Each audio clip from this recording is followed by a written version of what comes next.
शिक्षण बनवायला जागतिक दर्जाचं भविष्यवेधी शिक्षण हे जर मुलांमध्ये रुजवायचं आहे तर त्यासाठी सर्वात गरजेचं होतं की आपल्या शिक्षकांमधल्या निगेटिव्हिटी बाहेर. आणि झालं असं की आम्ही जेव्हा सुरुवातीला ट्रेनिंगला आमची निवड झाली त्यावेळेस आमच्याचमध्ये खूप निगेटिव्हिटी भरून होत्या. मला अजूनही तो दिवस आठवतो. आमची औरंगाबादला कार्यशाळा होती आणि त्या कार्यशाळा चालू होण्याच्या आधी सगळे आम्ही विमुक्त जाती भटक्या जमाती आश्रमशाळेचे शिक्षक एकत्र जमलो आणि चर्चा एकच झाली का काय ही ट्रेनिंग आहे हे असं बघितलंय आणि यांना काय माहिती आपल्या शाळेतल्या समस्या. मग बोलणार कोण? निलेश सरांसोबत. मग मीच थोडा पुढाकार घेतला. म्हटलं सर पहिले झाल्यानंतर सर म्हटलं मला काही बोलायचं आहे. काय म्हणे?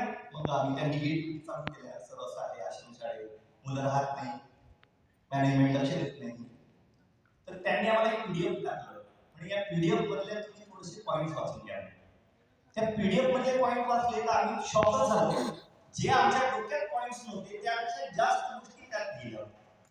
पण त्यातही त्यांचं असं म्हणणं होतं की प्रत्येक विद्यार्थी स्वतः शिकू शकतो. विचारा हे कसं काय शक्य आहे? ट्रेनिंगचा पुढे आम्ही बघत गेलो, ट्रेनिंगचा फायदा होत गेला आणि त्यातून नंदकुमार सरांचा एक शब्द अजूनही आठवतो, खूपच प्रेरणादायी आहे. त्यांनी म्हटलं की विमुक्त जाती आश्रमशाळेत शिकणारी मुलं म्हणजे माणसांची मुलं नाही आहेत. सगळे जर मुलं शिकू शकतात तर विमुक्त जातीच्या मुलांकडे पाहण्याचा दृष्टिकोन आपला असा का बरं? आणि हा एकच शब्द खूप प्रेरणादायी सगळ्यांना ठरून दिला की खरंच ते पण मुलं आहेत, त्यांना जर आपण घडवलं तर ते सुद्धा घडू शकतात. मग त्या प्रशिक्षणामधल्या भविष्यवेधी शिक्षणाच्या 6 पायऱ्या 4 आयाम याचा वापर करत गेलो. आता आम्हाला प्रशिक्षणाच्या दरम्यान एक होतं की कधीच एकत्र बसू दिल्या जावं. थोड्या थोड्या वेळाने ग्रुप्स पाडले जायचे, वेगवेगळे करायचे. तीच टेक्निक आम्ही शाळेमध्ये वापरली. काय होतं की निवासी मुलं वेगळे बसले आणि अनिवासी मुलं वेगळे बसले असे प्रत्येक शाळेमध्ये जवळपास धोरण आहे.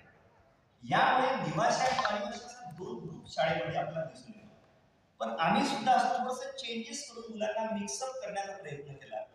2-3 दिवस जरा अवघड गेले कारण अनिवासी मुलं निवासी मुलांना जवळ करत नाही. त्यांच्यामध्ये सुद्धा तोच दृष्टिकोन आहे जो आपल्या आश्रमशाळेतल्या शिक्षकांबद्दल इतरांचा आहे किंवा होता. आता कदाचित नाही आहे. पण 2-3 दिवसांनी लक्षात आलं की या अनिवासी मुलांमध्ये आणि निवासी मुलांमध्ये दोघांमध्ये काहीतरी वेगवेगळे असे इंटरमिक्स करून सगळेजण आपला विकास करू शकतात. आणि आता गरज पडत नाही आम्हाला वर्गामध्ये मुलांना ग्रुप पडायचे. तेच मुलं वेगवेगळे ग्रुप पडत एकत्र बसतात. या प्रशिक्षणानंतर सुलभ करून निवड झाली आणि ट्रेनिंगसाठी भरपूरदा बाहेर जावं लागत होतं 7-8 दिवस. आधीच्या काळामध्ये जर मुलांना सुट्टी असेल किंवा शिक्षक नसेल तर तो एक पर्वणीच राहत होता कारण की मुलांना अभ्यास होता.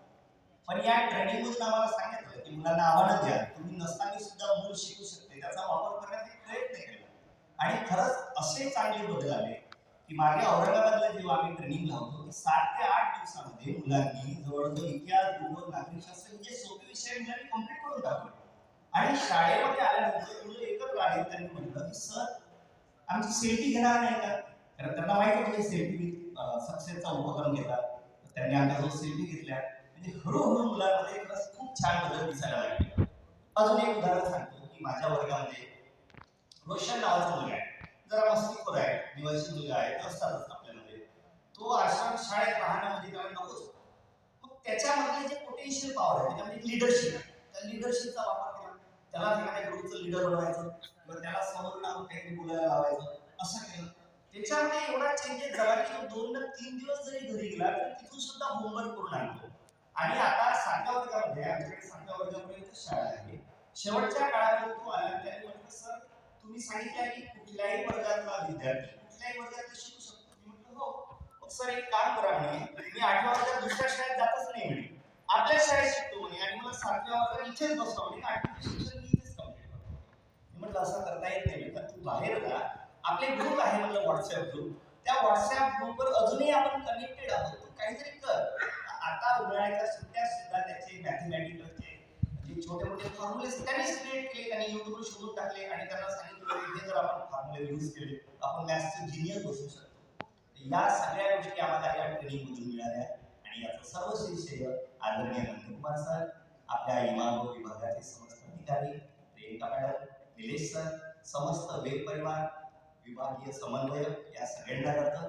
यासाठी मी सर्वांचे खूप खूप आभार मानतो. आयोजकांनी मला या बोलण्याची संधी दिली आणि खूप छान नियोजन केलं, त्याबद्दल पुनश्च त्यांचे आभार मानतो आणि 2 शब्द